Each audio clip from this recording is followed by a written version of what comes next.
Alright, let's face it, you're probably here because you lost your 50-50. I get it, happens to the best of us, but hey, it's fine. You probably lost 50-50 to one of, if not the best standard character you can get, because Clara is broken and continues to become even more broken as the game progresses. So stick around, I'm going to show you how to make her broken. Just like my other build guys, I'm going to be going over Clara's kit, her Eidolons, best Lightcones, best Relics, and Relic stats you want to have. And yeah, that's practically all I gotta say. Before I get into the video, drop a like, drop a sub, hit the bell icon for more videos like this, and let's get straight into it. So Clara is a physical character following the path of destruction. Her basic attack deals physical damage equal to 100% of Clara's attack to a single enemy. Her skill deals physical damage equal to 120% of Clara's attack to all enemies, and additionally deals physical damage equal to 120% of Clara's attack to enemies marked by Sevarog with a mark of counter. All marks of counter will be removed after the skill is used.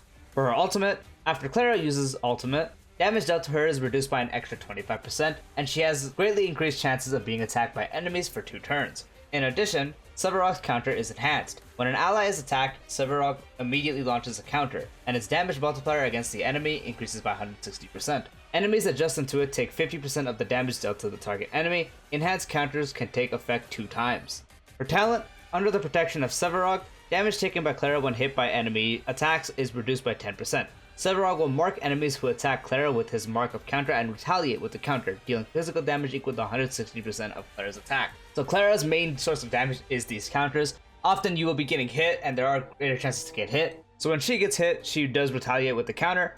And as the ultimate said previously, when you do have the ult active, the counter is enhanced, doing even more damage and becoming AoE. Her technique immediately attacks the enemy. Upon entering battle, the chance Clara will be attacked by enemies increases for 2 turns. For our bonus traces, the first one increases Sevarog's counter damage by 30%. Second one, the chance to resist crowd control debuffs increases by 35%. And third one, when attacked, this character has a 35% fixed chance to remove a debuff placed on them. Now moving on to her Eidolons. Her first one, using skill will not remove marks of counter on the enemy. So if you do remember, the skill originally did remove all marks of counters on the enemy to do more damage. Now, with this one, the skill will no longer remove those marks. Her second Eidolon, after using the ultimate, attack increases by 30% for 2 turns. Fourth Eidolon, after Clara is hit, the damage taken by Clara is reduced by 30%. This effect lasts until the start of her next turn. And for her final Eidolon, after other allies are hit, Sevarog has a 50% fixed chance to trigger a counter on the attacker and mark them with a mark of counter. When using ultimate, the number of enhanced counters increases by 1. So with the 6th Eidolon, you do have a 50-50 pretty much for when anyone on your team gets hit to be proccing a counter hit, because originally she doesn't have a counter when anyone gets hit unless the ult is active. Now with this, you have a 50-50 and it also marks them with counter. And then instead of having only 2 charges with your ultimate for the enhanced counter, you now have 3. So pretty strong dupe. Now moving on to her Lightcones. A really good option is actually the free-to-play one from the Herda shop, and since it is free, I'm going to display it as 5. What it does is whenever the wearer attacks, their attack is increased by 16% in this battle. This effect can stack up to 4 times. After a character inflicts weakness break on an enemy, the wearer's damage increases by 24% for 2 turns. So Clara does love attack percent, so getting the attack percent that can stack is very easy with this Lightcone. And so having a major increase to your attack is very nice. It does sort of get a little weaker when you can't get the 24% wearer damage increase, if you cannot inflict a weakness break, but even without that part, it is still a really good Lightcone. But you want to have the full effect of the Lightcone, so once you have this Lightcone stacked and have the weakness break effect, this Lightcone becomes very powerful. And another really good option for her is actually Danheng's signature Lightcone. What it does is increases the wearer's crit rate by 18%. When the wearer uses their basic attack, they will gain 1 stack of Dragon's Call, lasting for 2 turns. Each stack of Dragon's Call increases the wearer's attack by 18% and energy regeneration rate by 6%. Dragon's Call can be stacked up to 2 times. So with this, you do need to do some basic attacks, which is not that bad on Clara because you don't have to use the skill at all. And having the stack gives you a lot of attack, gives you crit rate for some builds, making it easier, and also gives you energy regeneration rate, which is good on her, so you can have even more uptime on the ultimate. So this Lightcone is also very good on her. Another good option is actually her own signature Lightcone. What it does is increases the wearer's attack by 24%. When the wearer defeats an enemy or is hit, immediately restores HP equal to 8% of the wearer's attack. At the same time, the wearer's damage increases by 24% until the end of the next turn. This effect cannot stack and can only trigger 1 time per turn. So this one just gives you a nice 24% attack increase. And since for the most part she does get hit pretty often in the battle, it is really easy to get the second part practically always active with the 24% damage increase. And it also gives you some more survivability with the restore HP. So it is a very nice Lightcone overall. Another great option is actually the Under the Blue Sky. Since it's a 4-star, I'm going to display it at S5.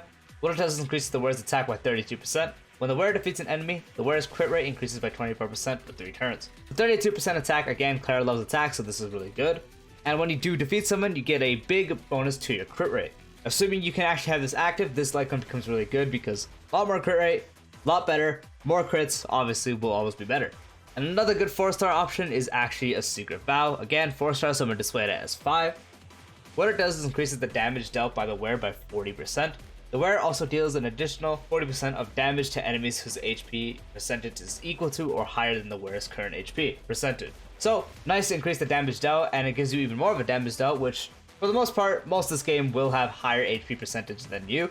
So it's pretty easy to have that up, but even if you don't have that part up, the 40% damage dealt is still very nice. So this Lightcone overall is still a good idea. Moving on to the best relic set. The best relic set you can put on Clara is actually the 4-piece physical set. The 2-piece giving you 10% physical damage is nice, and the 4-piece is really good for her because when she attacks or is hit, their attack increases by 5% for the rest of the battle and can stack up to 5 times. So getting a 25% increase to your attack just by attacking or being hit, and again, Clara gets hit, does the counter, so this is really easy to stack up, and it is her best option overall. If you don't have the 4-piece on that, you could also just have the 2-piece of that and making it 10% physical because the 2-piece is still really nice, and combining it with practically a few options, such as 2-piece of the debuff set because damage dealt to enemies with debuffs by 12% is really good, or you could do something like 2-piece of the follow-up set because Clara's main damage comes from the sub-round counters. So getting the damage dealt by follow-up attacks increased by 20% is also very good. Or you can even do 2-piece of the dot or musketeer sets for the 12% attack increase. That is also a good idea. For ornaments, the best one you can get right now is actually Inner So Subtle because it does give you an 8% crit rate increase, and when you do have 50% or higher crit rate, which is really easy to get, you get an increase to follow up damage and ultimate damage by 15%. Her ultimate doesn't hit, but the main damage again comes from follow-up attacks, so this is going to be really good to have more damage on the sub-rock counters. Another option is everyone's favorite Space Ceiling Station. Giving you a 12% increase to attack is nice, and getting up to 24% if you have 120 speed or higher is also nice. This option is a little more on the difficult side because before I talk about stats, I will say you don't really build Clara with speed, and so if you can't get to 120 via buffs, it does become a little more difficult to get this. I will also mention there is a new Planet Ornament set coming out in 2.3 that will be really good for her because it is related to follow-up attacks. As you are watching this video, this set I'm talking about might already be out, and if you're watching this video right now, it is not out. So when 2.3 comes out, you'll probably know what set I'm talking about, or you already know what set I'm talking about, so that set's gonna be really good on her, but for now, just Inner So Subtle or Space Ceiling Station is fine. Now for the main stats, for the body you want crit rate or crit damage corresponding to which one you need more. For the feet you want attack percent. For the orb you want physical damage or attack percent, up to you. Whichever orb you have that has better stats works out. And for the link rope you want attack percent. For the substats, just general things that you want on your DPS. So crit rate, crit damage, attack percent, very very good. All those would be really good. You can also throw in some speed, because having some speed is nice, especially if you are running Space Ceiling Station, you want to have the 120 speed. So if you are running that or you just don't have anything else, getting some speed is also nice. And so yeah, that is the full build guide for Clara. Again, Clara is just this really strong character. Has been super strong from the beginning and is just seemingly somehow getting stronger as the updates go on. The counter from Subrog is just so powerful. Being able to dish out all that damage and also being really tanky is just very good. Especially with the Aventurine now, combining it with the broken shield or Aventurine. Those two together practically just roll all sorts of content. So yeah, if you pulled Clara, you lost 50-50, don't worry about it too much because Clara is broken. I would highly recommend building her because again, Clara is just insanely good. Anyway, that's all I gotta say. Peace out.